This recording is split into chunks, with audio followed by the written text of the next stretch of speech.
And I think with heartbreak, especially, this can almost be traumatic. Like the way I view life in general is that it's an experience that we should learn from.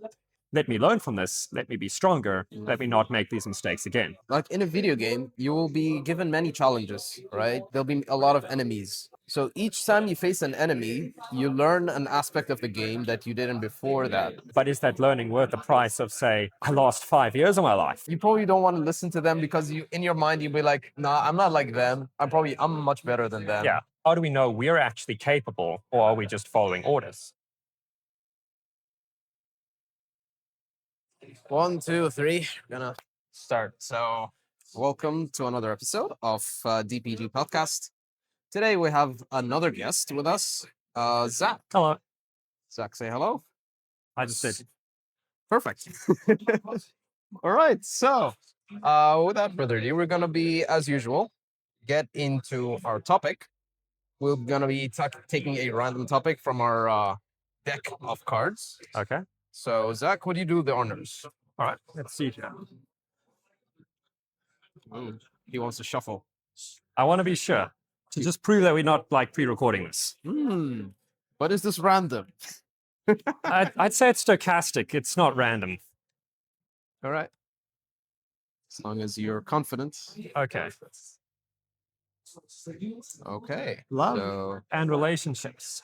Does heartbreak strengthen character? does heartbreak strengthen character? Okay, that's quite Well, a good question.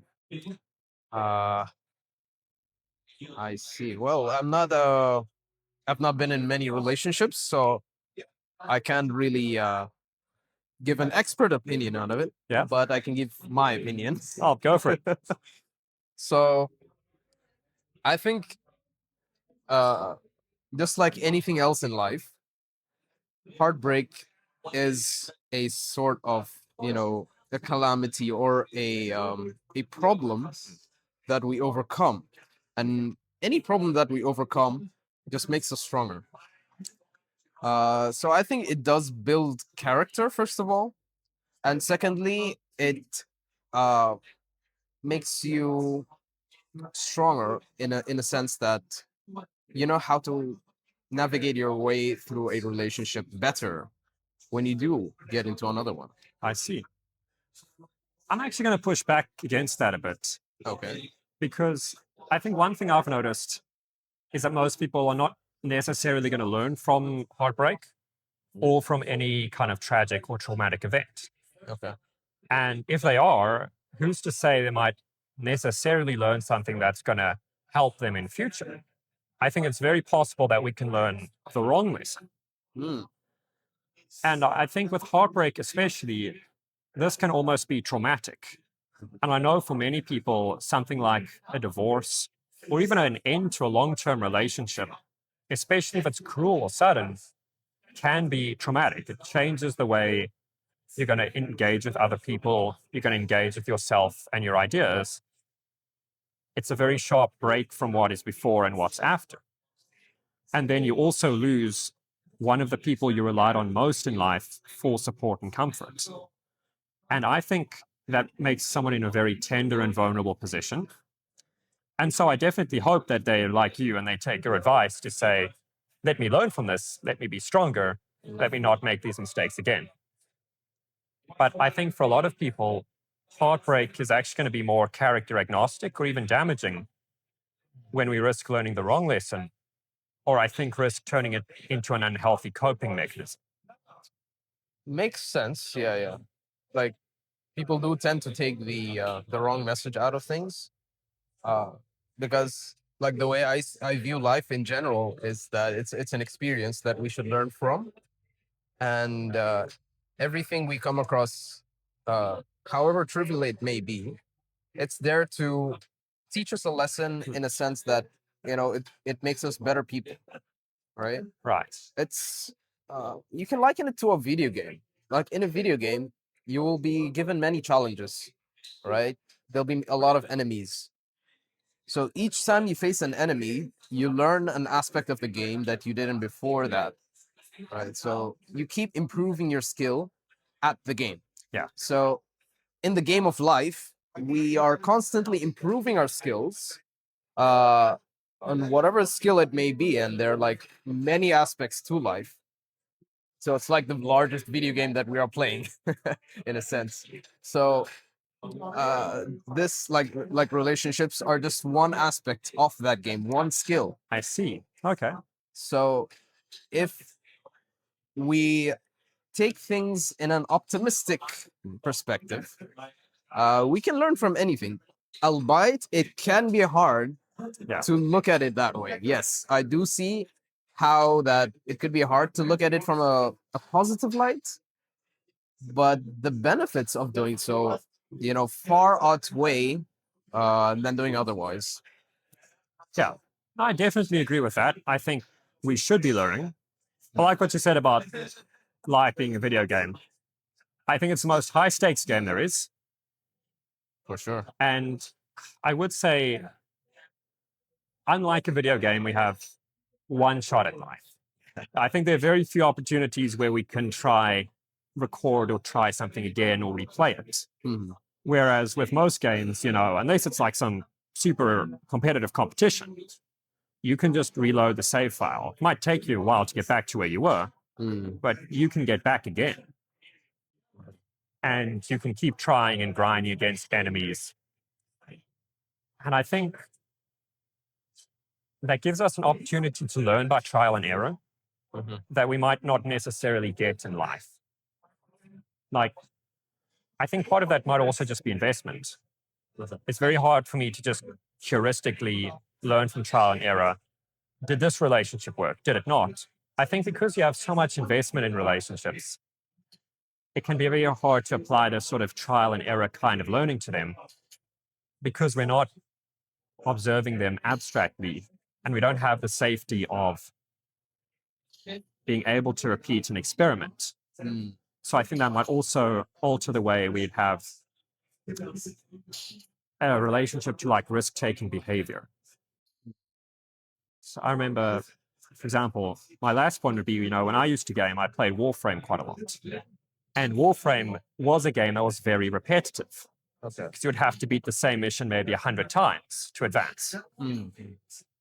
Or because it had so much of a diversity of how you could build a character, you might practice something 100 times to do it perfectly for a certain mission. Yeah.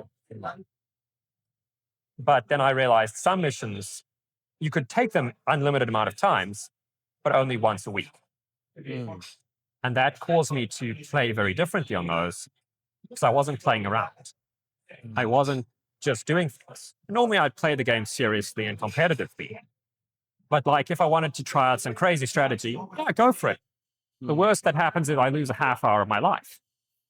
But if I lose one of these missions that's weekly, I lose a week of my life before I can advance. That's true. And so I found, what about relationships? I might learn, but is that learning worth the price of, say, I lost 5 years of my life? Is that heartbreak justifying my learning?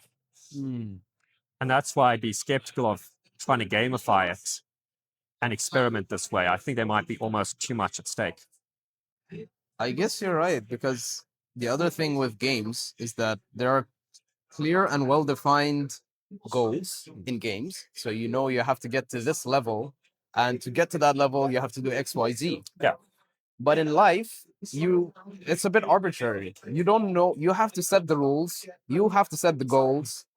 You set everything.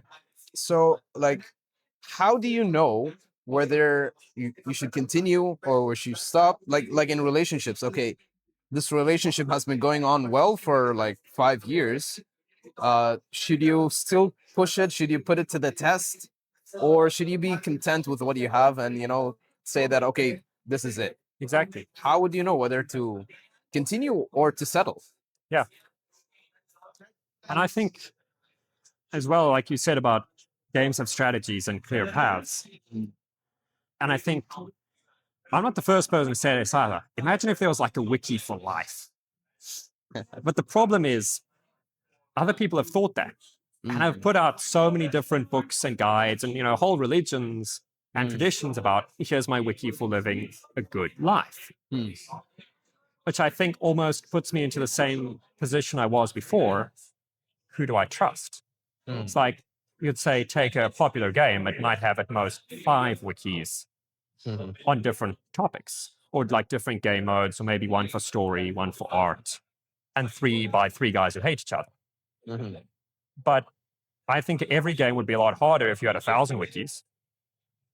And even then, a game is only so complex. You could never look at the wiki or a manual, and you could learn the game by trial and error. But that's assuming you can trial and error. That is true. That is true. Yeah. I mean, like, most people like to learn through trial and error because that's what drives the lesson home. A good example is like these mics that we're wearing right Yeah. now. We didn't know how to set them up, so instead of looking at the manual, we just went for trial and error. We just started pushing buttons, hoping something's gonna work. Yeah.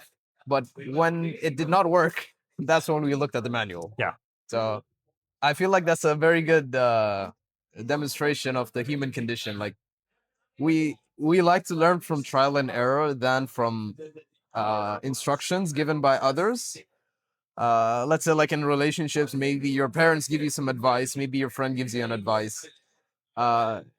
You probably don't want to listen to them because you in your mind you'll be like, nah, I'm not like them. I'm much better than them. Yeah. So yeah, they don't know my life. So like you're more likely to dismiss that advice, even though it could really help. So Yeah, I do it's think, yeah, we've definitely pinpointed an issue of confidence or arrogance there. And definitely. I think one thing for me, sort of in that condition, is we want to trust and rely on our own knowledge and abilities until we make mistakes. Yeah. Yeah, I mean that's the only way to gauge our confidence and our own abilities. Yeah. Right, through examination and through testing. So if we never tested, like how would you know if you have that ability or not? True. Right. So you have to see it through your own experience, through your own two hands. Right. Yeah. I think you Yes. make a very good point there. That's going to cause me to reflect on this more. Mm. That we do have to test these things ourselves to know our abilities. And I think that's also then an argument against immediately looking for advice or manuals or wikis or whatever, is to say, how do we know we're actually capable, or are we just following orders? And I think that can also be very dangerous when we encounter a situation that maybe our mentor or our wiki or our book does not cover, doesn't know, or isn't qualified to talk about. And we haven't built up that sort of history of victories, and I can trust myself, I can engage independently, I can reliably overcome challenges alone. To then be forced to do something alone is incredibly difficult. I guess, yeah. There's a lot to talk about, but I'm afraid we'll digress a lot from the topic. However, I do thank you for this conversation that we had on this topic. Oh, more than welcome. Thanks for having me on. Lovely having you here. And guys, if you would like to hear more of these talks, please do like, subscribe, and also let us know in the comments what are your thoughts on this question. Does heartbreak strengthen character? Let us know. So until next time, thanks for watching, and thank you for joining us. More than welcome. Cheers. Bye bye.